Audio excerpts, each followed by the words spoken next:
সুপ্রিয় শিক্ষার্থীবৃন্দ, শুভ সকাল। আজকের এই ভিডিও ক্লাসে তোমাদের সবাইকে সুস্বাগতম।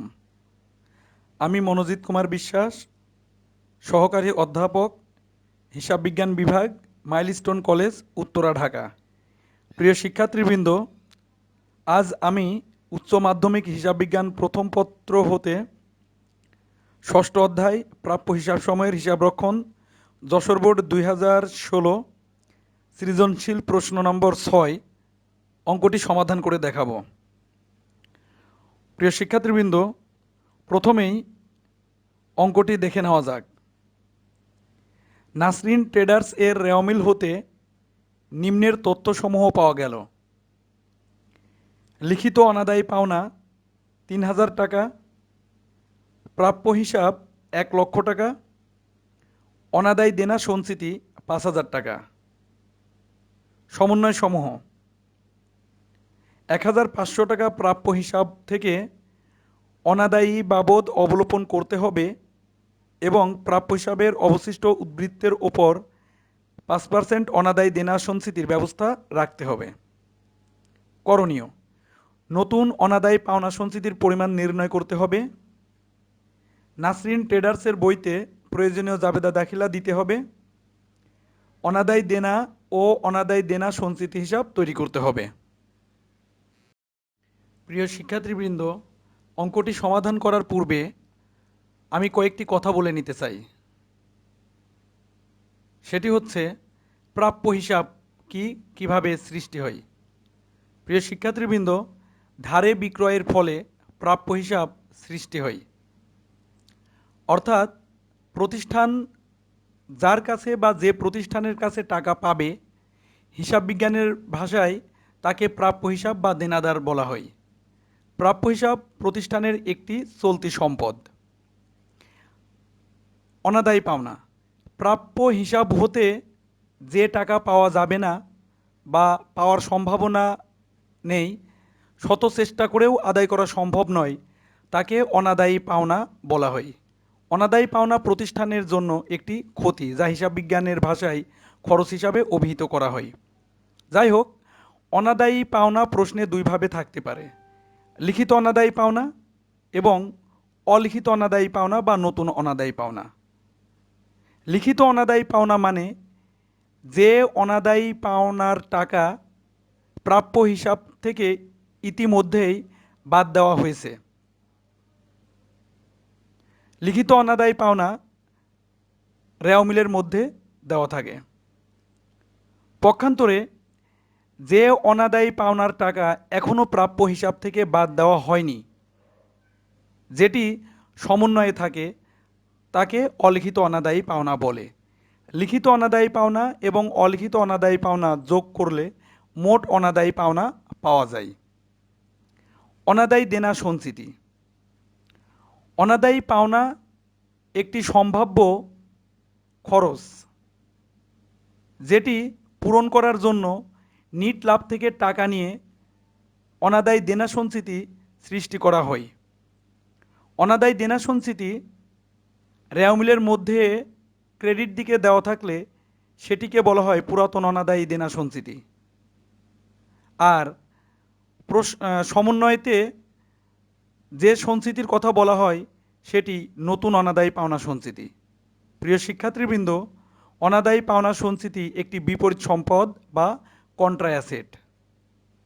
ওকে শিক্ষার্থীবৃন্দ, এবার আমরা অঙ্কটি সমাধান করে দেখাবো। প্রিয় শিক্ষার্থীবৃন্দ, মনে রাখবে, এই অধ্যায় হতে সহজে অঙ্ক সমাধান করতে হলে শুরুতেই দুইটি কাজ করতে হবে। তার মধ্যে একটি হলো, প্রশ্নে নতুন অনাদায়ী দেনা সঞ্চিতির পরিমাণ উল্লেখ করা না থাকলে নতুন অনাদায়ী পাওনা সঞ্চিতির পরিমাণ প্রথমেই নির্ণয় করে নিতে হবে। এখন প্রশ্ন হলো, নতুন অনাদায়ী পাওনা সঞ্চিতি নির্ণয়ের সূত্র কী?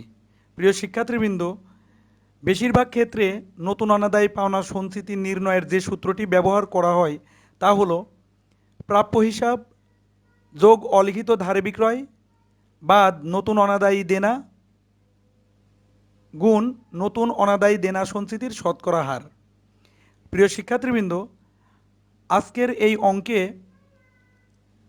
ক নাম্বারে বলা হয়েছে নতুন অনাদায়ী পাওনা সঞ্চিতির পরিমাণ কত। সুতরাং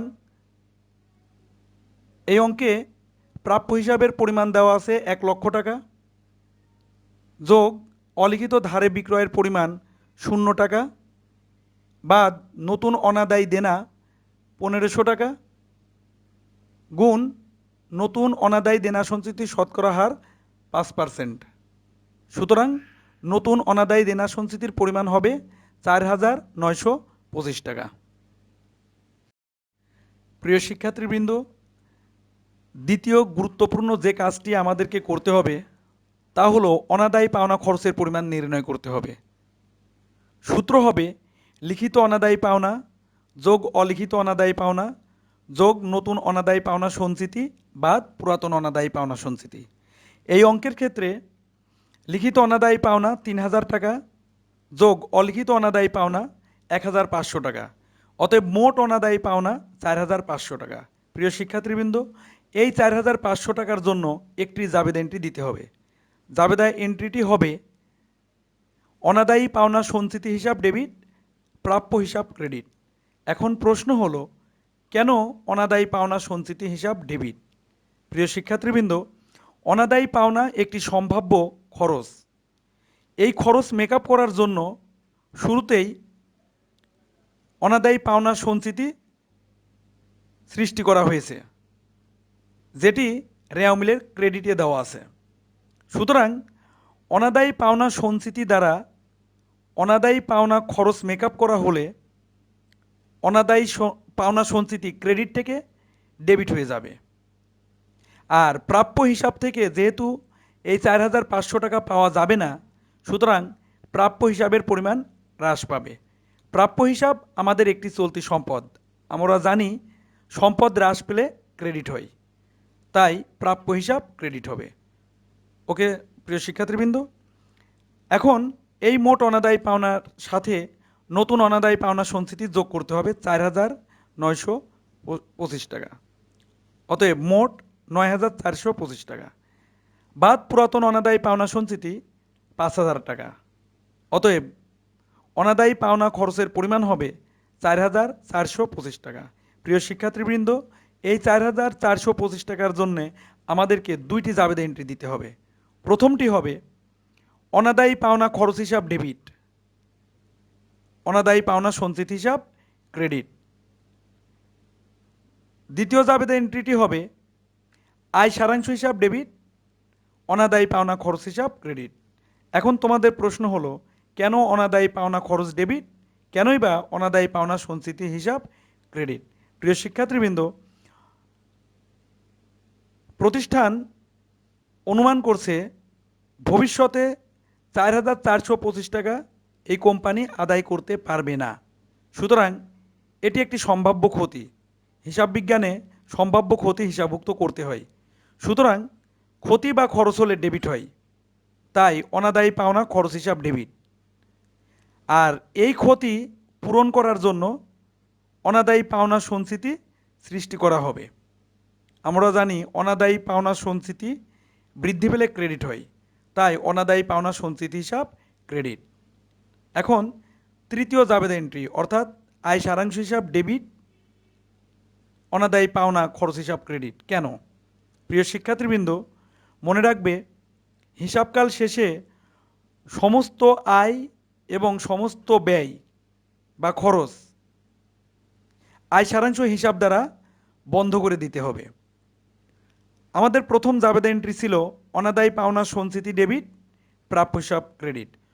প্রিয় শিক্ষার্থীবৃন্দ, অনাদায়ী পাওনা সঞ্চিতি একটি বিপরীত সম্পদ বা কন্ট্রা অ্যাসেট, যেটি বন্ধ করা যায় না। প্রাপ্য হিসাব এটি একটি চলতি সম্পদ, এটিও বন্ধ করা যাবে না। দ্বিতীয় জাবেদা এন্ট্রি অনাদায়ী পাওনা খরচ হিসাব ডেবিট, এটি একটি খরচ, সুতরাং এটি আয় সারাংশ হিসাব দ্বারা বন্ধ করে দিতে হবে বা হিসাবের খাতা থেকে মুছে দিতে হবে। এই জন্য অনাদায়ী পাওনা খরচ ডেবিট ছিল, এখন করতে হবে ক্রেডিট। কার দ্বারা? আয় সারাংশ হিসাব দ্বারা। সুতরাং আমাদের তৃতীয় জাবেদা এন্ট্রিটি হবে আয় সারাংশ হিসাব ডেবিট, অনাদায়ী পাওনা সঞ্চিত হিসাব ক্রেডিট। প্রিয় শিক্ষার্থীবৃন্দ, আশা করি তোমরা এটি বুঝতে পেরেছ। এখন খ নাম্বার সমাধান করা যাক। নাসরিন ট্রেডার্সের জাবেদা দাখিলা। প্রথম জাবেদা এন্ট্রিটি হবে, আমরা অলরেডি এটি আলোচনা করেছি, এখন জাস্ট ফর্মালিটিস মেনটেন করব। অনাদায়ী ও সন্দেহজনক পাওনা সঞ্চিত হিসাব ডেবিট, প্রাপ্য হিসাব বা দেনাদার হিসাব ক্রেডিট। প্রিয় শিক্ষার্থীবৃন্দ, অনাদায়ী ও সন্দেহজনক পাওনা সঞ্চিতি হিসাবের অপর নাম কুঋণ সঞ্চিতি হিসাব। যাই হোক, ব্যাখ্যা হবে অনাদায়ী ও সন্দেহজনক পাওনা সঞ্চিতি দ্বারা অনাদায়ী পাওনা অবলোপন করা হলো। দ্বিতীয় জাবেদা এন্ট্রিটি হবে অনাদায়ী পাওনা খরচ হিসাব ডেবিট, অনাদায়ী ও সন্দেহজনক পাওনা সঞ্চিতি হিসাব ক্রেডিট। ব্যাখ্যা অনাদায়ী পাওনা খরচ হিসাবভুক্ত করা হলো। তৃতীয় জাবেদা এন্ট্রিটি হবে আয় সারাংশ হিসাব ডেবিট, অনাদায়ী পাওনা খরচ হিসাব ক্রেডিট। ব্যাখ্যা লিখতে হবে হিসাবকাল শেষে আয় সারাংশ হিসাব দ্বারা অনাদায়ী পাওনা খরচ হিসাব বন্ধ করা হলো। প্রিয় শিক্ষার্থীবৃন্দ, আমরা খ নাম্বারে জাবেদাগুলো দেখে নিলাম। এবার গয়ের সমাধান দেখব। প্রিয় শিক্ষার্থীবৃন্দ, গ নাম্বারে দুইটি খতিয়ান করতে বলা হয়েছে, অর্থাৎ অনাদায়ী পাওনা খরচ হিসাব এবং অনাদায়ী পাওনা সঞ্চিতি হিসাব। প্রিয় শিক্ষার্থীবৃন্দ, আমরা জানি হিসাবের অপর নাম খতিয়ান, সুতরাং অনাদায়ী পাওনা খরচের খতিয়ান করতে হবে। প্রথমেই আমরা অনাদায়ী পাওনা খরচের জন্য একটি খতিয়ান ছক করব। এরপরে জাবেদা হতে অনাদায়ী পাওনা খরচগুলো খুঁজে বের করব। আমরা দেখলাম 2 নাম্বার জাবেদা এন্ট্রিতে অনাদায়ী পাওনা খরচ ডেবিট আছে। কার দ্বারা ডেবিট হয়েছে? অনাদায়ী ও সন্দেহজনক পাওনা সঞ্চিতি হিসাব দ্বারা। সুতরাং বিবরণের ঘরে আমরা উল্লেখ করব অনাদায়ী ও সন্দেহজনক পাওনা সঞ্চিতি হিসাব। জাবেদায় যেহেতু অনাদায়ী পাওনা খরচ হিসাব ডেবিট হয়েছে, এই জন্য 4,425 টাকা আমরা ডেবিট কলামে লিখব। পরবর্তীতে ব্যালেন্সের ডেবিট কলামে এটা স্থানান্তরিত করব। এরপরে তৃতীয় জাবেদায় অনাদায়ী পাওনা খরচ হিসাব ক্রেডিট হয়েছে। কার দ্বারা? আয় সারাংশ হিসাব দ্বারা। এই জন্য বিবরণের ঘরে আমরা আয় সারাংশ হিসাব লিখব। অনাদায়ী পাওনা খরচ যেহেতু ক্রেডিট হয়েছে, এই জন্য 4,425 টাকা আমরা ক্রেডিট কলামে লিখব। এখন ডেবিটসের 4,425 টাকা সাথে ক্রেডিট 4,425 টাকা প্লাস মাইনাস করব, ফলে ব্যালেন্স 0 হয়ে যাবে। এখন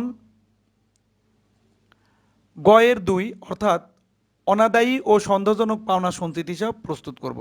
প্রিয় শিক্ষার্থীবৃন্দ, অনাদায়ী ও সন্দেহজনক পাওনার অঙ্কের ক্ষেত্রে মনে রাখবে শুধুমাত্র অনাদায়ী এবং সন্দেহজনক পাওনা সঞ্চিতির খতিয়ানেই জানুয়ারি 1 অর্থাৎ হিসাবকালের শুরু দিয়ে শুরু করতে হবে।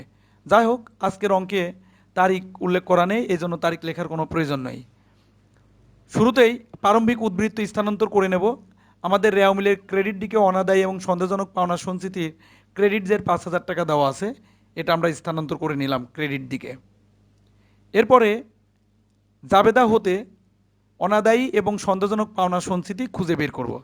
আমরা দেখলাম প্রথম জাবেদা এন্ট্রিতেই অনাদায়ী ও সন্দেহজনক পাওনা সঞ্চিতি ডেবিট হয়েছে। কার দ্বারা? প্রাপ্য হিসাব দ্বারা।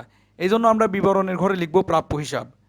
যেহেতু অনাদায়ী এবং সন্দেহজনক পাওনা সঞ্চিতির ডেবিট, এই জন্য আমরা ডেবিট কলামে 4,500 টাকা লিখব। এখন ক্রেডিটসের 5,000 টাকার সাথে ডেবিট 4,500 টাকা প্লাস মাইনাস করব। প্লাস মাইনাস করার পরে জের থাকে 500 টাকা। যেহেতু ডেবিট থেকে ক্রেডিট বড়, এই জন্য ব্যালেন্সের ক্রেডিট কলামে এই 500 টাকা আমরা লিখব। এরপরে আমরা দেখলাম দ্বিতীয় জাবেদায় অনাদায়ী এবং সন্দেহজনক পাওনা সঞ্চিতি ক্রেডিট হয়েছে। কার দ্বারা? অনাদায়ী পাওনা খরচ দ্বারা। এই জন্য বিবরণের ঘরে আমরা লিখব অনাদায়ী পাওনা খরচ হিসাব এবং টাকার ঘরে ক্রেডিট কলামে লিখব 4,425 টাকা। ব্যালেন্স 500 টাকার সাথে ক্রেডিট 4,425 টাকা প্লাস করব, যেহেতু ব্যালেন্স ক্রেডিট এবং অনাদায়ী পাওনা খরচ দ্বারা 4,425 টাকা ক্রেডিট করা হয়েছে। সুতরাং ক্রেডিট এবং ক্রেডিট যোগ হয়, অতএব মোট 4,925 টাকা ক্রেডিট কলামে লিখে দেব। প্রিয় শিক্ষার্থীবৃন্দ, আমি বোঝানোর জন্য চেষ্টা করেছি, আশা করি অনেকেই কম বেশি বুঝতে পেরেছো। এরপরেও যদি অসুবিধা থেকে থাকে অবশ্যই তোমার শ্রেণীর শিক্ষককে জিজ্ঞাসা করবে। ধন্যবাদ সবাইকে, ভালো থেকো।